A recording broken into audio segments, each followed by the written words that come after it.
Welcome back जी। और अब इस सेगमेंट में हमारे साथ मौजूद हैं एक renowned child specialist and gastroenterologist, जिनसे हम एक बहुत ही ज़्यादा इम्पॉर्टेंट और सेंसिटिव टॉपिक पर बात करने वाले हैं। हमारे मुआशरे में एक आम रिवायत है जो कि है कज़न मैरिजेस और उससे पैदा होने वाले जनियाती इमराज यानी कि जेनेटिक डिजीज़, जेनेटिक इशूज़ जो कि बच्चों में हो जाते हैं आफ्टर कज़न मैरिजेस। ये जो रिश्तेदारी है ये तो नस्ल दर नस्ल चलती है, लेकिन इसके साथ साथ जो बीमारियाँ होती हैं ख़ानदानों के अंदर वो भी चलती हैं और पूरे पूरे ख़ानदान इसकी वजह से सफ़र करते हैं और जो बच्चों का फ्यूचर है वो तबाह होकर रह जाता है। तो किस तरह से इसकी तशख़ीस होती है, कौन कौन सी वो बीमारियां होती हैं, क्या प्रिवेंटिव स्टेजेस होती हैं, ऐसे क्या कोई इसके टेस्ट भी हैं, क्या मुआशरे में इस हवाले से कोई आगाही है। इन तमाम टॉपिक्स पे आज हम बात करने वाले हैं। हमारे साथ हमारी मुअज़्ज़िज़ मेहमान हैं प्रोफेसर डॉक्टर हुमा शचीमा। अस्सलाम वालेकुम। वालेकुम अस्सलाम। Very warm welcome to the show. Thank you for having me. तो सबसे पहले तो हमें ये बताइएगा कि हमें थोड़ा अंडरस्टैंड करने में हेल्प कीजिएगा, ये जेनेटिक इश्यूज़ हैं जो कि बच्चों में आते हैं आफ्टर कज़न मैरिजेस, ये क्या क्या पॉसिबल हो सकते हैं। Thank you.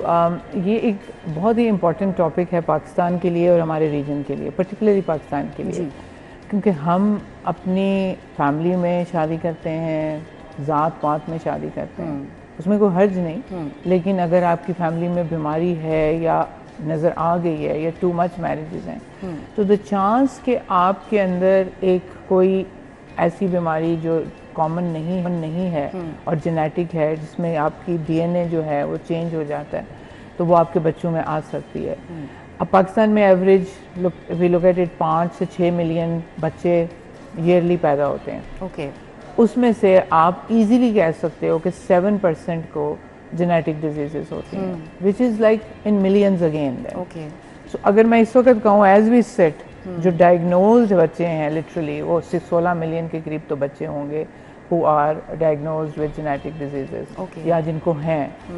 और जो पहले साल की जो डेथ रेट है, इन्फेंट मोर्टेलिटी जिसको हम कहते हैं, उसमें से 50% people don't even talk about it, वो मरूसी बीमारियों की वजह से है। So it is a very very important issue. It's a big, we call it the silent epidemic in Pakistan. एक साइलेंट एपिडेमिक है, एक होती है ये मीजल्स की वबा फैली है, सब तरफ हो गया है, उसमें इतनी इसके बारे में बात नहीं की जाती, अवेयरनेस नहीं है। आई थिंक अवेयरनेस सिर्फ उन फैमिलीज में है जो बेचारे रुल जाते हैं, अदरवाइज अवेयरनेस नहीं है। जब इस तरह की कुछ कज़न मैरिजेस हो जाती हैं, खुदा न खास्ता इस तरह के बच्चे पैदा होते हैं, तो फिर कोई ना कोई बीमारी उनको लाक होती है। फिर जब वो डॉक्टर के पास जाते हैं, पता चलता है, तो फिर उनको पता चलता है कि ये कज़न मैरिजेस का नतीजा है, लेकिन उससे पहले लोगों के अंदर ये अवेयरनेस नहीं है, डॉक्टर्स में भी नहीं है ना, बिकॉज देखो आपको जेनेटिक डिजीजेस मेडिकल करिकुलम में नहीं पढ़ाई जाती। ये एक इवॉल्विंग फील्ड है, जीन थेरेपी आ चुकी है, लेकिन हमारे मेडिकल करिकुलम में we are not really teaching our students these diseases. So जब वो डॉक्टर के पास जाते हैं, बहुत थोड़े स्पेशलिस्ट हैं जो पहचानते भी हैं।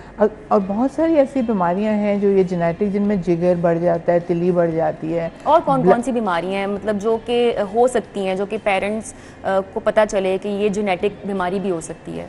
देखिए, एक तो बहुत कॉमन है जो अक्सर पाकिस्तानियों को पता है, क्योंकि थैलेसीमिया एक जेनेटिक बीमारी है जो सारे पेरेंट्स को प्रॉब्ली अवेयरनेस है, और गवर्नमेंट लेवल पे भी अवेयरनेस है, जो बहुत कॉमन है।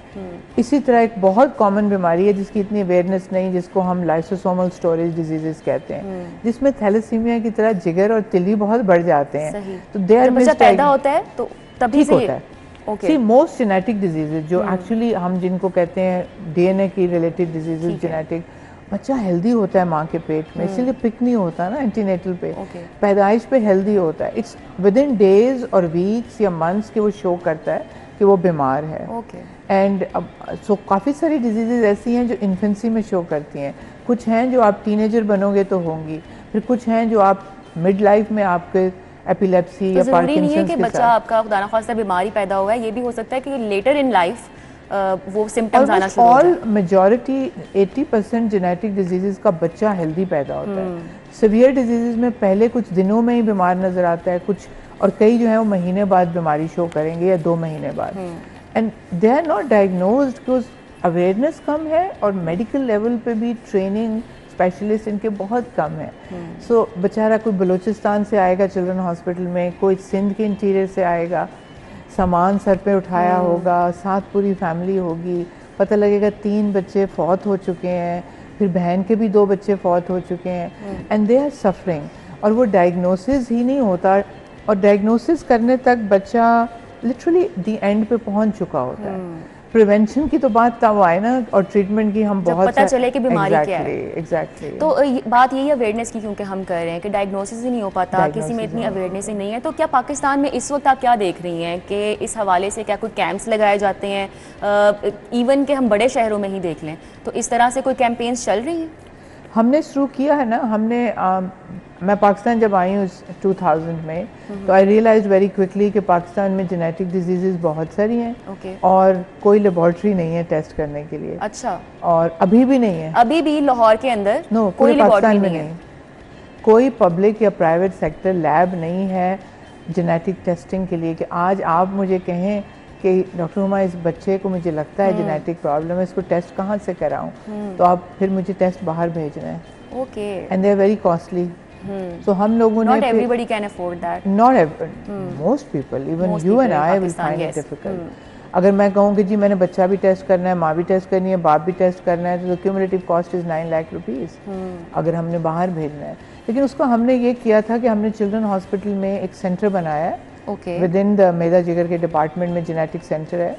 फिर हमने वो जो फ्रेंड्स जिनके साथ मैं बाहर काम करके आई हुई थी, उनके साथ कोलैबोरेशन में हमने ओवर द पास्ट 12 years हमने almost 30,000 families free of cost test की हैं। उसमें हम कैंप की समझ लो आप, चिल्ड्रन हॉस्पिटल के अलावा हम पिम्स इस्लामाबाद जाते थे और पेशावर जाते थे, कराची जाते थे, मुल्तान जाते थे।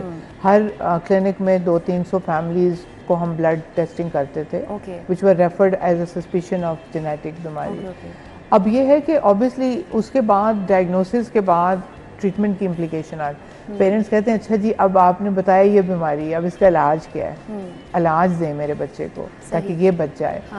सो उसके अंदर से कुछ परसेंटेज हैं जिनका इलाज है, हो सकता है, मुमकिन है, कईयों का क्योर है। सो हमारे जेनेटिक सेंटर में देयर आर चिल्ड्रन, मैंने आपको their pictures which I sent you, जो बिफोर एंड आफ्टर की, इट्स अ ड्रामेटिक डिफरेंस। वो आते हैं, थेरेपी लेते हैं और they are playing, going to school. कुछ बच्चों की, अब बच्चियों की जो हमने डायग्नोज किए शादियाँ हो गई हैं, दे आर एक्सपेक्टिंग बेबीज, हालांकि वही उनके बच्चे उस तरह के 3-3 फौत हो चुके होते हैं। लेकिन ट्रीटमेंट का इम्प्लीकेशन ये है ना कि they are not available in Pakistan. हमने फिर डोनर के अपील, you know like all the friends in US, Europe, हम उनसे डोनेशन पे दवाई मंगवाते हैं। इस तरह के मुल्क में मेरे ख्याल से जहाँ पर डायग्नोज फैसिलिटीज़ नहीं है, फिर उसके बाद टेस्ट फैसिलिटीज़ नहीं है और लोग अफोर्ड नहीं कर सकते, तो awareness is the least that the government can do. And prevention, prevention की हेल्प भी हम, मतलब अब जो बच्चों को एक दफ़ा उसके 4 बच्चे हो गए हैं, next time we want to help her conceive a normal baby, and that हम ज़रूर करते हैं ताकि उसके और बीमार बच्चे ना हों। मैनी पीपल थिंक कि जिस तरह वो जाएंगी अपने एरिया के गांव में किसी के पास या टाउन में, वो कहेंगी जी अल्लाह की मर्जी, एक होर कर लो, कोई नहीं, ठीक हो जाएगा, ऐसे अल्लाह की मर्जी है। और वो ऐसा होता है, खुदा ना खास्ता, कि कई दफ़ा, बहुत दफ़ा ऐसा हुआ है कि सारे बच्चे, मतलब 5-6 हुए हैं तो वो सबके साथ हमारे पास ऐसी बहुत सी, स्पेशली जो आपकी कई बच्चे हैं जो डेफनेस वाले हैं। डेफनेस जो जेनेटिक डेफनेस है, अच्छा, पाकिस्तान में number 2 after blood diseases and LSD ये है। हाँ बिल्कुल। और उसमें आप सबका ना तो कॉक्लियर ट्रांसप्लांट करा सकते हो, ना इतनी अवेयरनेस है। तो ये गूंगे बहरों के स्कूल में फिर रहे होते हैं बेचारे, and nobody looks after them. हालांकि ये प्रिवेंटेबल है, हम टेस्टिंग करके अगली प्रेगनेंसी में we can help the mother not have a baby with congenital. पूरी फैमिलीज हैं, पता लगेगा कजन्स भी डेफ हैं, सारे ही डेफ हैं, and then there children with small heads, जो छोटे सर वाले बच्चे होते हैं, माइक्रोसेफली जिसको हम कहते हैं। इंटेलेक्चुअल डिसेबिलिटी उसके साथ कितनी ज़्यादा है। अच्छा, इज़ इट पॉसिबल कि when the women is pregnant तो उसको तभी पता चल जाए, तब तशखीस हो, वो वाले टेस्ट भी क्या हमें बाहर से करवाने पड़ रहे हैं या हमारे मुल्क में उसकी कोई नहीं? हम अगर हमने डायग्नोज फैमिली है ना कि इसको ये बीमारी है, तो हम अपने मुल्क में कर सकते हैं, ठीक है। But the diagnosis, original diagnosis कि भाई इस फैमिली में ये जेनेटिक बीमारी है, यस, मुझे तो ऐसा ज़रूरी है कि अगर माँ बाप जो हैं वो दोनों बीमार नहीं भी हैं, वो सेहतमंद हैं, तो उसके बाद हम किस तरह से ये कर सकते हैं एक्सपेक्ट कि इनका जो बच्चा है आगे से उसके अंदर कुछ जेनेटिक माँ बीमारी बाप तो हमेशा कैरियर सेहतमंद होता है, लेकिन लेट्स सी कि तुम और मैं प्रॉबेबली कोई 8-10 ऐसी बीमारियों के कैरियर होंगे, हमने टेस्ट नहीं किया हुआ, जो बीमारी पैदा कर सकते हैं, बट कैरियर को बीमारी नहीं होती। Carrier needs to marry a person जो जिसमें सेम प्रॉब्लम को कैरी कर रहा है। ठीक है ना, उसने एक चीज़ कैरी की हुई है अपनी बॉडी में जिसको कैरियर्स हमेशा हेल्दी होते हैं, माँ बाप हेल्दी होते हैं। तो वो ये ऐसा होता है कि आपके बाओजदाद कोई भी उन्हें वो बीमारी चली आ रही होती है, तो लेकिन कैरियर हो तो अगर वही चीज़, तभी हम कहते हैं ना कज़न में शादी करो तो ज़्यादा चांस है वो भी सेम चीज़ कैरी कर रहा है। और फिर ज़ात में भी लाइक यू नो हमारे मुल्क में ज़ात पात में same caste marriages, same caste is a tribe, उनकी भी बीमारियां सेम जेनेटिक बैकग्राउंड की होंगी, यू नो लाइक अगर बाओजदाद तो वही है, बाओजदाद वही है एग्जैक्टली। सो अराई है मसलन पंजाब में, अराई तो बाहर देखता ही नहीं ना, जट्टों में करनी है, अवान ने वान ने, शेख ने शेख में, and that is the same thing cousin marriage की तरह। सो वो कबीला बन जाता है ना, कबीले के अंदर आप शादी कर रहे हो तो मैं मना नहीं करती किसी को, because you know people are afraid कि लेकिन उसके लिए सहूलियात हमारे पास होना जरूरी है, काउंसलिंग लें कि जी हमारी तो माँ बाप की भी कजन शादी है, हम भी अब अक्सर 2 बहनें 2 भाइयों को दे दी और सबके बच्चे आगे से बीमार आ रहे होते हैं। हाँ, तो वो वट्टा सट्टा कर लिया, उसमें प्रॉब्लम्स हैं।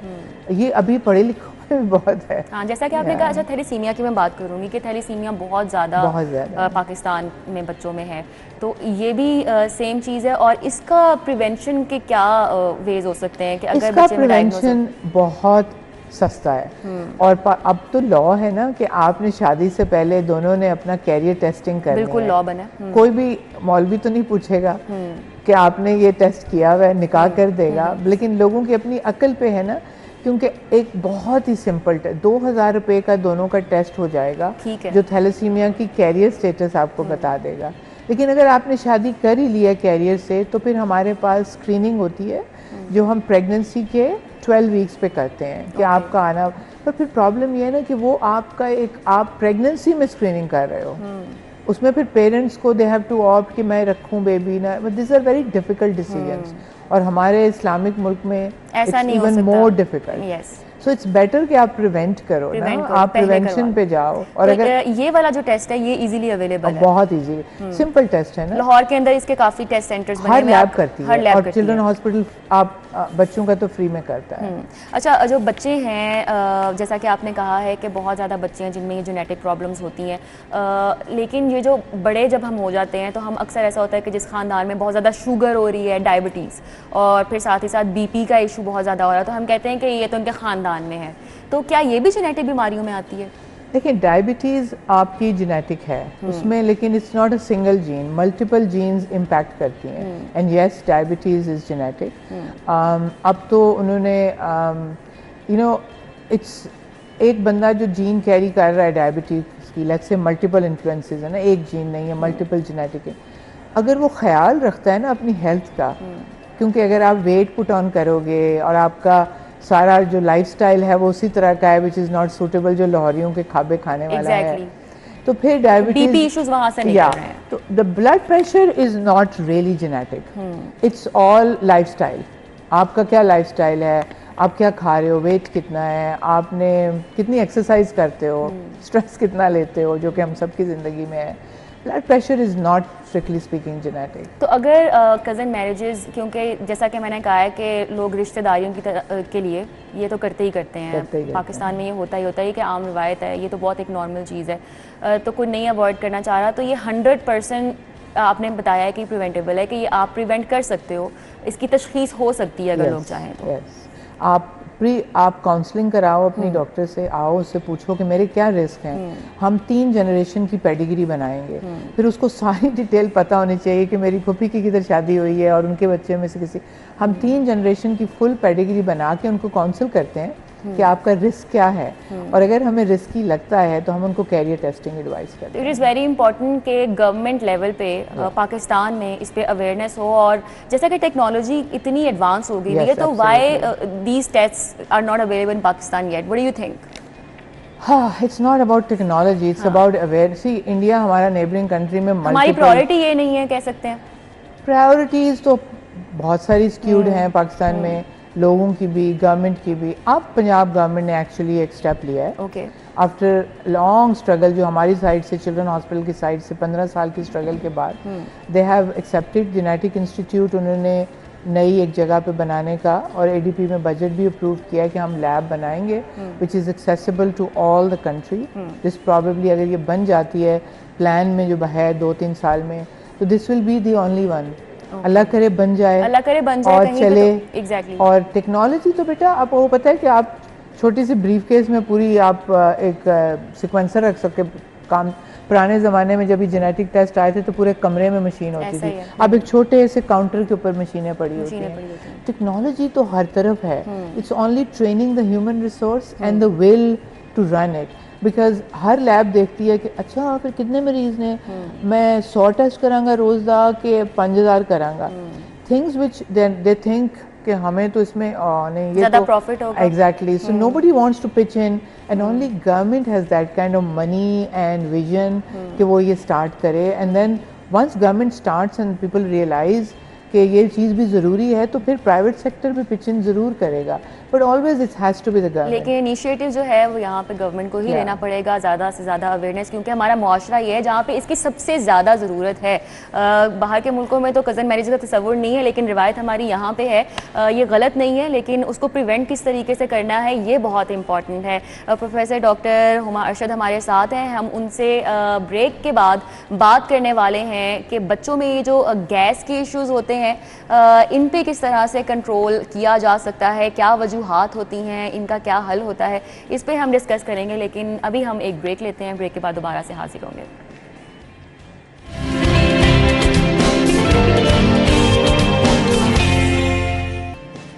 वेलकम बैक जी। तो हमारे साथ गैस्ट्रोएंटरोलॉजिस्ट हैं प्रोफेसर डॉक्टर हुमा अरशद साहिबा, और बहुत हमारे साथ मालूमाती उनका ये सेशन चल रहा है। बच्चों में जो गैस के इश्यूज़ हैं वो बहुत ज़्यादा बढ़ गए हैं। शायद ये खुराक है, शायद ये ऐसा कुछ लाइफस्टाइल है जो कि बच्चों में चेंज हो रहा है। क्या वजूहात हैं उस पर हम बात कर लेते हैं। तो डॉक्टर साहिबा, ये जो बच्चों के अंदर आज गैस इश्यूज़ ज़्यादा होते जा रहे हैं टीनेजर्स में, या फिर आप कह लें यंग बच्चे जो हैं उसमें, तो क्या वजह है कि ये फास्ट फूड का ज़्यादा इस्तेमाल है, और क्या क्या रीजंस हो सकते हैं इसके? गैस तो I don't know, I mean like gas, बदहजमी, अब you can put everything together, acidity, indigestion, feeling of like मतलब नोजिया, खाने के बाद रिफ्लक्स, ये तो हमारा लाइफस्टाइल है ना। अगर आप मैं देखो तो बच्चे ना बाहर खेलते हैं, अब सारे स्क्रीन पे होते हैं, फास्ट फूड ऑर्डर कर रहे होते हैं, और जो क्लास फास्ट फूड नहीं ऑर्डर करती उनका भी लाइफस्टाइल में कोई एक्टिविटी कम है, और स्क्रीन छोटे छोटे, इवन चाहे मोबाइल अपनी अम्मी अब्बू का लेके बैठे होंगे, हर वक्त बैठे रहते हैं, एक्टिविटी कम होती जा रही है। सो जो आंत है वो आपके चलने के साथ चलती है। And I keep telling all my patients कि आप वॉक करोगे या वो कहेंगे हमें कब्ज है, gas, you have to exercise, you have to eat the right things.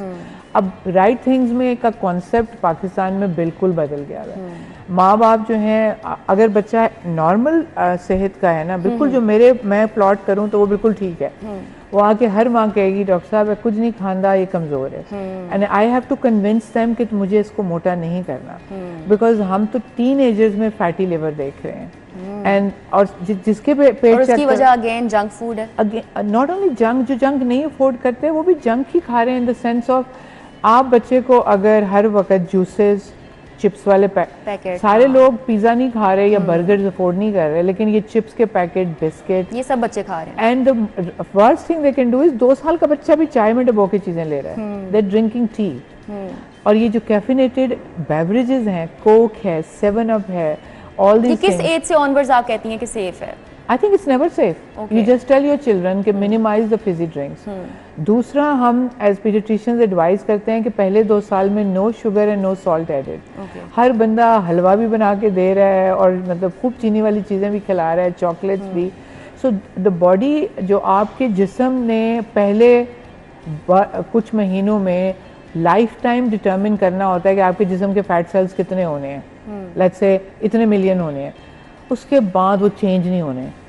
आप अपने बच्चे को मोटापे की तरफ रजू करा रहे हो, ले आते हो तो वो सारी जिंदगी मोटा रहता है। जेनेटिकली प्रोग्राम कि आपने जो खिलाना है ना पहले 6-8 महीने में 10 साल उसकी में आदत बन जाएगी, वो उसकी बॉडी का फैट टिश्यू डिटर्मिन हो गया। हाँ। उसके बाद बेचारे को आप सारी ज़िंदगी वो जो मोटापा है उस पर वो स्ट्रगल करेगा, एक्सरसाइज करके, डाइटिंग करके।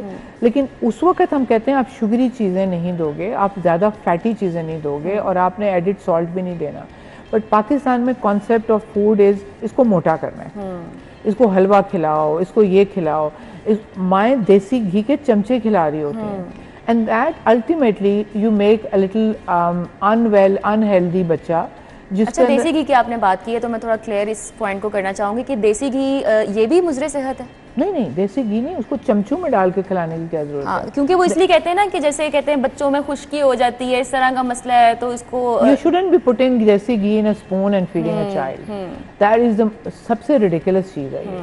और आप नॉर्मल खाना मीन्स कि आप वेजिटेबल्स भी खिलाओ, आप उसको मीट भी खिलाओ। क्योंकि जो माएँ हैं वो अपनी उनकी डाइट तो बहुत आर्टिकुलेटेड, बहुत सेट करती हैं कि मैंने इतना प्रोटीन लेना है, मुझे ये। That's the educated class. हाँ, लेकिन वो बच्चों की डाइट कभी भी माएँ इस तरह से नहीं प्लान करती हैं कि हमने बच्चे को प्रोटीन्स इतने देने हैं, इनकी न्यूट्रिशन में कौन कौन सी ऐसी चीज़ें जो कि हमने कॉन्टिन्यूस रखनी है, जिनसे हमारा बच्चा सही न्यूट्रिशन का। क्योंकि अगर मैं उनसे कहूँ कि तुमने सब्जी तुम इसको खिलाया करो, कहते नहीं ये खाना नहीं, क्योंकि आपने शुरू से खिलाई नहीं। और वो कहते नहीं ये तो रोज, और कहते हैं मैं नहीं घर का खाना खाना जो। और आप फ्राई करते हो जब चीज़ों को, और उसी ऑयल में दोबारा फ्राई करते हो, बिकॉज महंगा है ऑयल, माएँ फेंकती नहीं, उसी में चिप्स बनाए जाए। That is so bad for health, और वो आपको सीवियर स्टमक इन्फ्लेमेशन देगा। जो आप गंदा फूड्स खाते हो, पानी अगर बॉयल नहीं है तो आपके स्टमक में बैक्टीरिया, जिसको हम एच पाइलोराई कहते हैं, वो हो जाता है। वो तो जान छोड़ता नहीं सारी ज़िंदगी। उसको हम बार बार एंटीबायोटिक दे के ख़त्म करें फिर भी नहीं ख़त्म होता, फिर वो सारा वक्त आपको ये इंडाइजेशन की फीलिंग देगा। अब दिस इज समथिंग कि एक साइकिल में आप एंटर कर दिया स्टार्ट से ही बच्चे को, the wrong kind of food, फिर poor health in the sense वो उनको मोटा चाहिए, लेकिन उसको हम कहते हैं फोका मोटा, मीन्स के अंदर से सेहत तो कोई नहीं, ना उसे चला जा रहा है, ना उसे खेला जा रहा है, बच्चे को सांस चढ़ रहा है, कभी सर में दर्द, छोटे छोटे बच्चों के आजकल सर में दर्द हो रहा है, आंखों में दर्द चल रहा है, वो सब इनएक्टिविटी की वजह से। और दूध बहुत पिलाती है ना बेटा। अब मैं जितनी आयरन डेफिशिएंसी पाकिस्तान में देखती हूँ ना, आप इसको माइक्रोन्यूट्रिएंट डेफिशिएंसी जिसको हम कहते हैं कि आयरन डेफिशिएंसी, मैंने ज़िंदगी में किसी मुल्क में, मैंने हर मुल्क में काम किया है, मैंने पाकिस्तान जैसी आयरन डेफिशिएंसी नहीं देखी। आयरन डेफिशिएंसी पे भी हम बात करेंगे। I am sorry to interrupt you, लेकिन सर डॉक्टर हुमा अरशद साहिबा, और उनसे बात हो रही थी बच्चों में गैस के मसाइल के हवाले से। वक्त हमारे पास कम है डॉक्टर साहिबा, हमें बताइएगा, ये तो हमने मसाइल डिस्कस कर लिए हैं कि क्या वजूहात होती हैं, लेकिन इसका सोल्यूशन क्या है, वो हमें आपके जो लास्ट मैसेज है वो दीजिएगा। हेल्दी सोल्यूशन के लिए मेरे ख्याल से नंबर 1 जो चीज़ है, माएँ प्लीज़ ब्रेस्ट फीडिंग ऑप्ट करें। सही, 2 साल ब्रेस्ट फीड करें। फ्रेश मिल्क 1 साल से पहले कोशिश करें ना दें बच्चों को। एंटीबायोटिक्स का इस्तेमाल कम से कम करें। आपके बच्चे को जो अक्सर रेस्पिरेटरी इन्फेक्शन है वो वायरल होती है, पैनाडोल से गुजारा करो, 5-6 दिन में ठीक हो जाएगी। एंटीबायोटिक्स एकदम स्विच ऑन ना किया करो। तीसरी चीज़ है कि आप उसे साफ़ पानी दें, घर का खाना दें। ट्राई टू अवॉइड के फास्ट फूड वगैरह आप हर वक्त जो ऑर्डर कर रही हैं। मोटा करना आपका टारगेट नहीं है, हेल्दी रखना टारगेट है। और हर वक्त डॉक्टर के पास लेके ना भागोगे। अब नज़ला है, आप डॉक्टर के पास थोड़ा सा घर में भी रखो उसको, और स्क्रीन से प्लीज़ दूर रखो। That's the one message I want to do. Screen दूर रखो। और खाने के दौरान भी होता है कि खाना खिलाने वक्त स्क्रीन, ये नहीं करना। दूसरा मैं कहूँगी कि अगर आपने काउंसलिंग लेनी है कज़न मैरिजेस के ऊपर, प्लीज़ ज़रूर हमें अप्रोच करो। और हम अगले हफ्ते 6 सितंबर को एक बहुत बड़ी इंटरनेशनल कॉन्फ्रेंस कर रहे हैं, जो हमने सोसाइटी बनाई है कॉल्ड स्नेयर, जो सोसाइटी ऑफ रेयर डिजीज़ है पाकिस्तान में। इसके अम्ब्रेला में हम कर रहे हैं, और it's open to public, doctors और पब्लिक के लिए ओपन है। बहुत से इंटरनेशनल एक्सपर्ट्स आ रहे हैं टू टॉक अबाउट इट। आप ज़रूर अटेंड करो, हमारे साथ कोऑपरेट करो, और किसी को कोई सवाल है, we are happy to answer it. आप हमसे रजू करो चिल्ड्रन हॉस्पिटल में या वैसे, and we will be more than happy. Thank you so much, and thank you so much for your time. और थैंक यू सो मच। अभी वक्त हुआ है एक ब्रेक का, और हम ब्रेक के बाद दोबारा से हाजिर होंगे।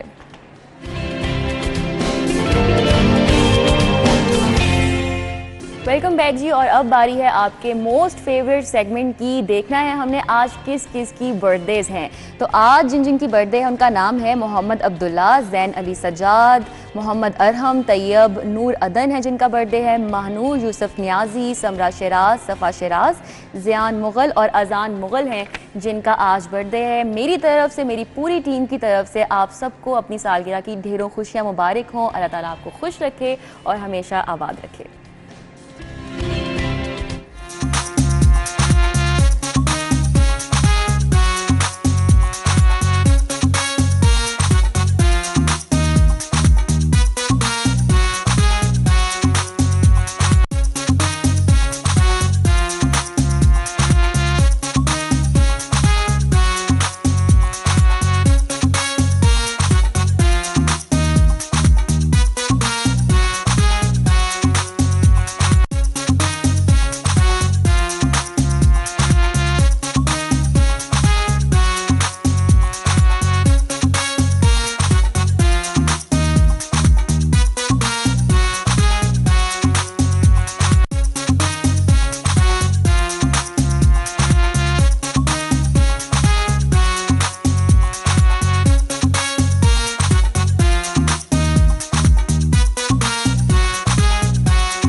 तो once again a very happy birthday. और कल जिनका बर्थडे है उन्होंने भी हमें अपने इस नंबर पे पिक्चर्स और नाम ज़रूर सेंड करने, आपको भी कल विश करेंगे। जाते जाते आपको मौसम का भी हम हवाल बता देते हैं। समरा इस हवाले से अपडेट करेंगे। जी समरा। शहर लाहौर के मौसम की बात कर ली जाए तो अलीसुब शहर के मुख्तलिफ इलाकों में बादल बरसे हैं, कहीं रिमझिम तो कहीं हल्की बूंदाबांदी देखी गई है। इस वक्त भी आसमान पर बादलों का बसेरा है। शहर लाहौर बादलों की लपेट में है। सूरज और बादलों के माबैन आंख मचोली का सिलसिला भी जारी है। 10 किलोमीटर फी घंटा की रफ्तार से हवाएं चल रही हैं। जब हवाएं चलती हैं तो मौसम खुशगवार महसूस होता है, लेकिन जैसे ही हवाएं थमती हैं फिर से हब्स और गर्मी का एहसास जो है वो बढ़ जाता है। इस वक्त शहर का मौजूदा दर्जा हरारत 28 डिग्री सेंटीग्रेड तक रिकॉर्ड किया जा रहा है। ज़्यादा से ज़्यादा 30 और कम से कम 26 डिग्री सेंटीग्रेड रहने का इम्कान है। हवा में नमी का तनासुब 95% है। और महकमा मौसमियात की जानिब से यही कहा जा रहा है कि आज समरा बहुत शुक्रिया। आप सब ने अपना बहुत ख्याल रखना है। हमें इजाज़त दीजिए, इंशाल्लाह कल मुलाकात होगी। अल्लाह हाफ़िज़।